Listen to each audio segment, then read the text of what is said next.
kami po sa may Batangas.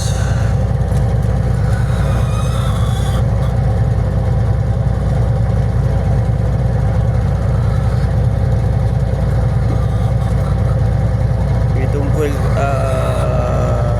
Puerto Valera. Puerto Valera pala yan guys, Puerto Valera.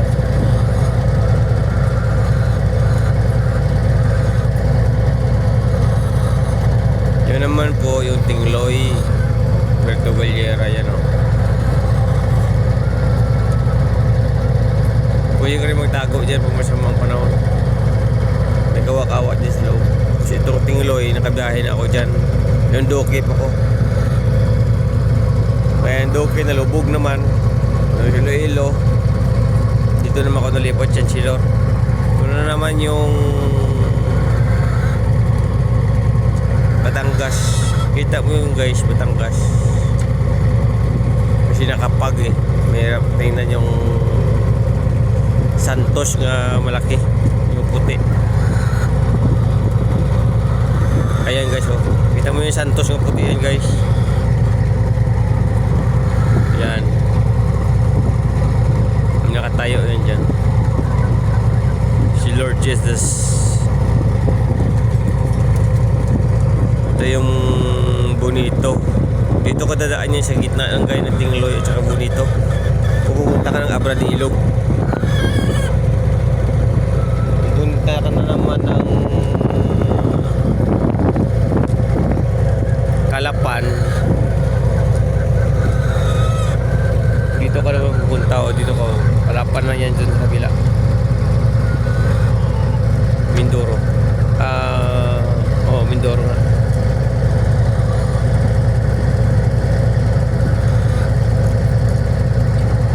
Ito na naman yung dito banda.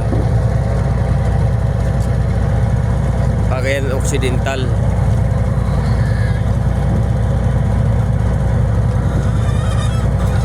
Mindoro Occidental, Abra de Ilog. Una, kabiyaya ko din, passenger ko dito sa Batangas. Yan, Abra de Ilog. Tapos sa unahan na yon,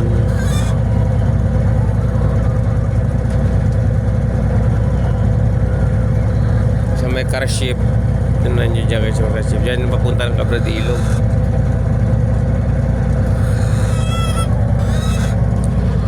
Banda ito yung Maricabang.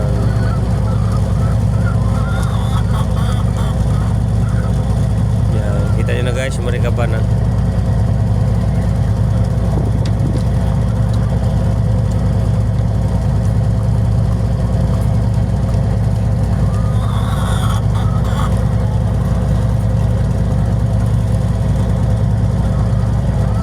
Diyan kami katatago dyan sa likod guys, makita nyo na mamaya.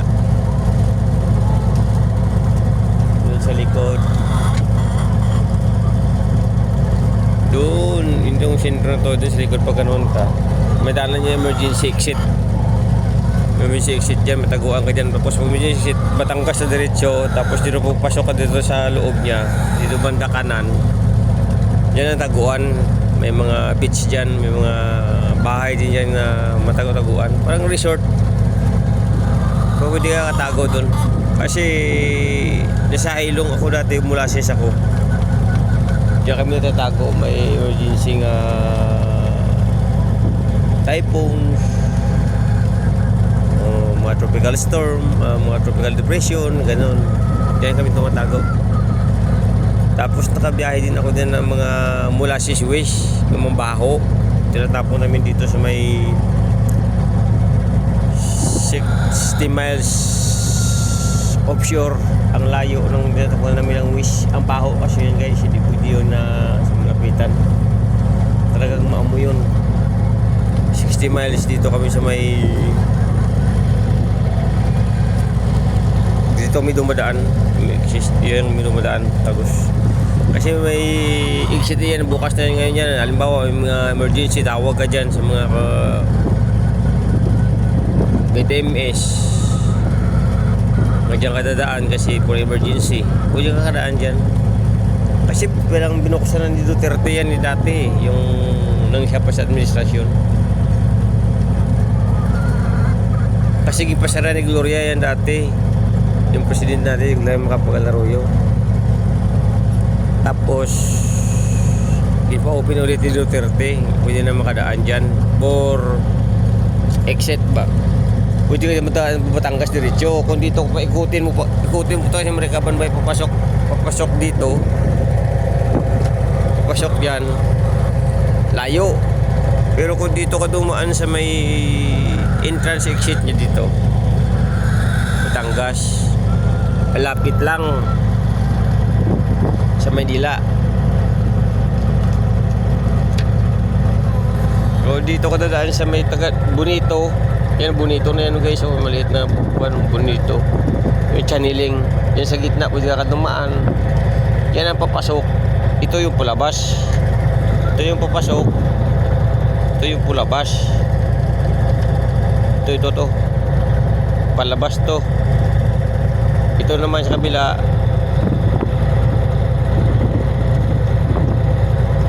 Ito yun na guys. Yun ang papasok. Batangas, pag ganun. Kita nyo na guys.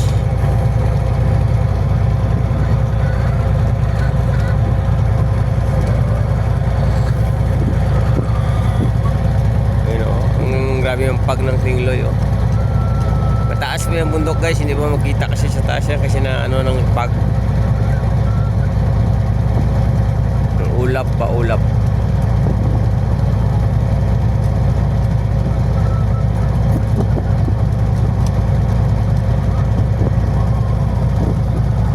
Bukas ng umaga ng hapon doon na kami sa Manila, sa Basico Port. Tapos gabi na kami makapasok niyan. Buti guys, nakuha na namin ng sana 24 pa kami,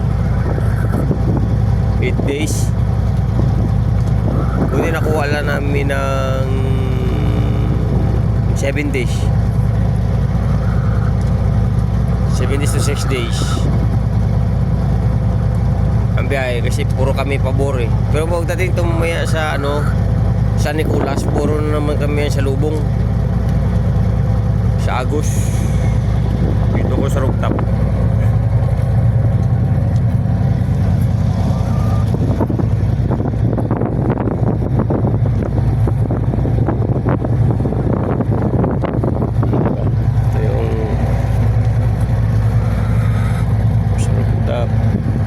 Sa nila namin guys, so kagabi malakas kagabi, malakas kagabi, malakas. Ayun na guys ang dulo. Yun, diyan kami dumadaan dyan. May kawa-kawa dyan kasi sa loob. Oh sige guys, hanggang diyan na lang guys. Good morning and God bless all.